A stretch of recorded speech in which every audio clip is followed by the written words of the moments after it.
you do when you're a dance major at a major university, COVID hits, and then the lights go dark? The answer? Improvise pretty quickly to find a way to still do what you love. News 4 Tucson's Eric Fink has the story. Last year after spring break, when the U of A stopped all in-person classes, the lights on this stage went dim. Students and their professors literally had to think on their feet. How do we keep moving? How do we keep creating? After months of careful planning, the U of A School of Dance became one of the first programs on campus to go back in person. The seemingly effortless moves on this stage come from years of practice and self-confidence, and the sense of belief these dancers have in each other. Their comfort level mastered by spending hours together each week, just feet apart. Sometimes we're not really thinking. Sometimes it just happens because that's why we're here. We're here to make art. But how does such a physical art form survive in a pandemic when your stage, your canvas, shuts down and your workspace becomes your living room via Zoom? That stumped graduate student Eduardo Zambrana. What are we going to do now? Like, how can we still take class in an online version?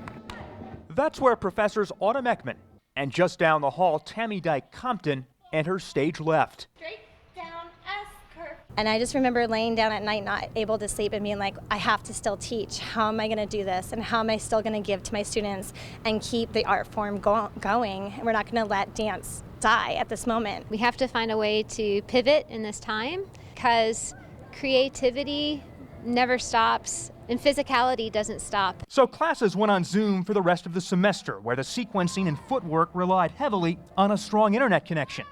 The weight of the moment fell hard on sophomore Kennedy Frazier's graceful shoulders.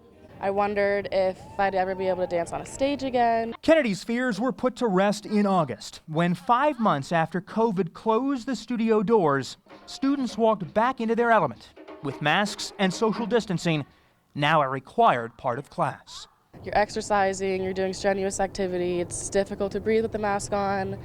It's hard to read people's facial expressions. These students are performing on stage in front of an empty house, instead dancing for a virtual audience. I feel really lucky because this is not true for all the schools across the country. Some schools have still been in isolation and still taking dance class from home in their apartments. But this stage is their sanctuary. Every time we come into these studios, we see familiar faces and we start creating a sense of family, I think. A family whose passion for their craft found new meaning this last year. They're changing the course of what is possible. We're going to look back and turn to them in times of perseverance and look at what they've been able to accomplish. We are the future of where dance is going to go, and it's changed forever through this pandemic.